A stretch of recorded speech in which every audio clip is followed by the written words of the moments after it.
Good morning, y'all. How's it going? It's a beautiful Tuesday out. It's very bright out. It's really nice. It's a great day to move on to our next A album, our next A artist, because we're done with AC/DC. I'm talking about Aerosmith. Now, Aerosmith has a lot of albums, has a lot of hit songs. These guys started in 1973 with the release of their debut album, Aerosmith.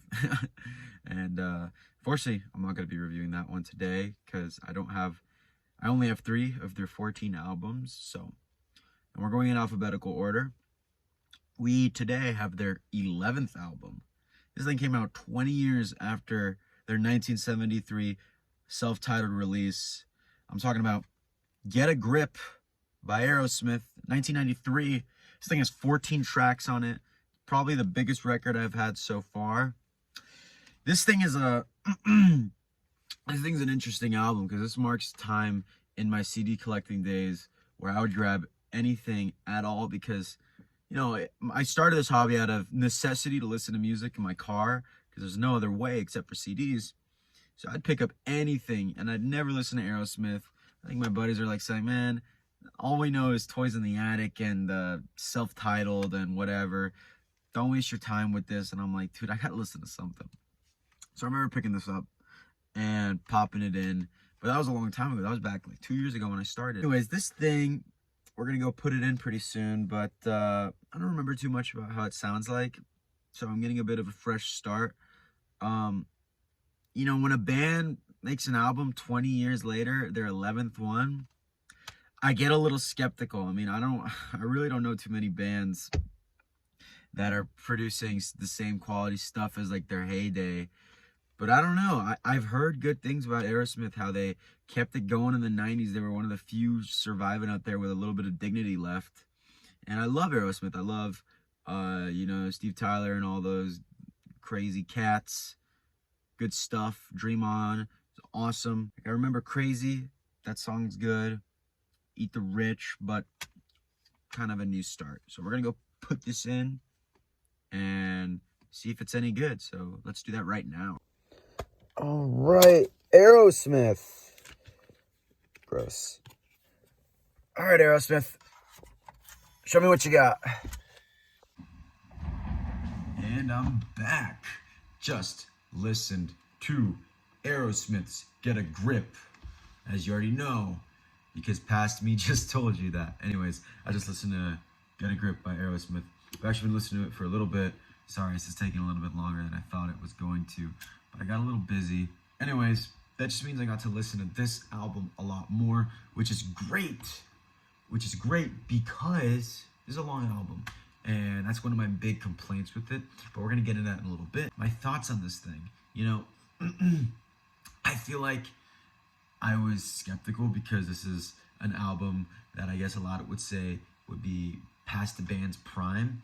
But this was kind of what I was expecting. You know, I see an album cover like this. I mean, come on. This album cover sucks. It's hideous. It honestly detracts from the album because I think album art is really important. And it's just the cow's udders. Like, come on. And this is the worst part. The CD is just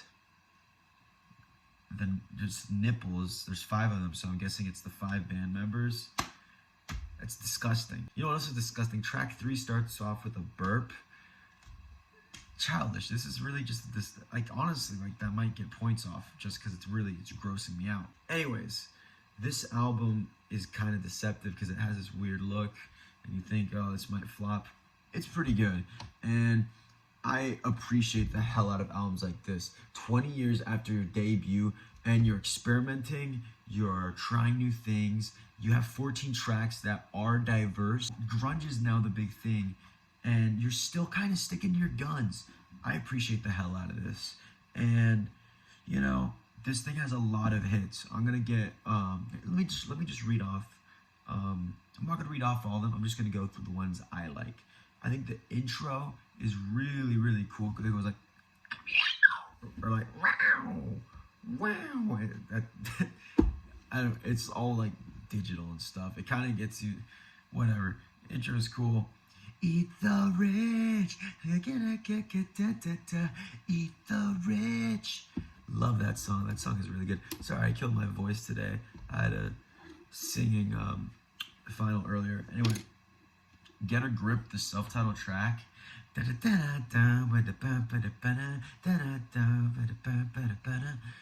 Slaps so hard.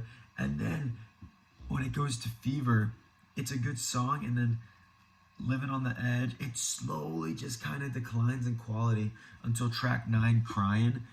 Oh my god, I love that track. And it's kind of like, it sounds really similar, and it's not as good as Crazy.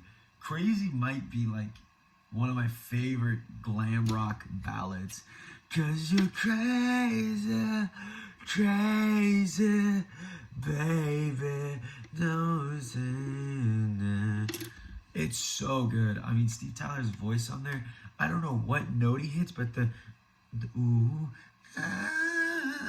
but it's like 2 octaves higher than that is absolutely insane.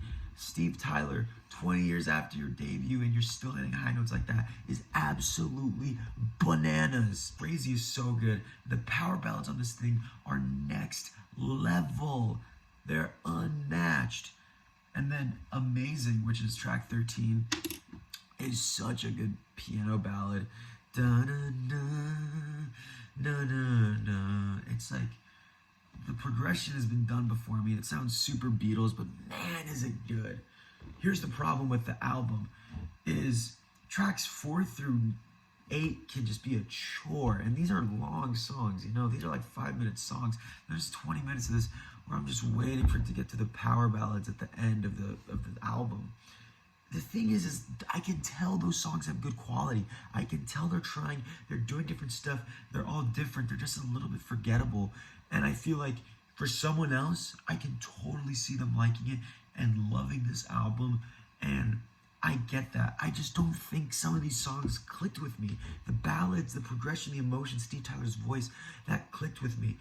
Some of these songs that are a bit more riffy and bluesy and more on the Aerosmith brand, I'm not really going to connect with, but I can see other people connecting with that.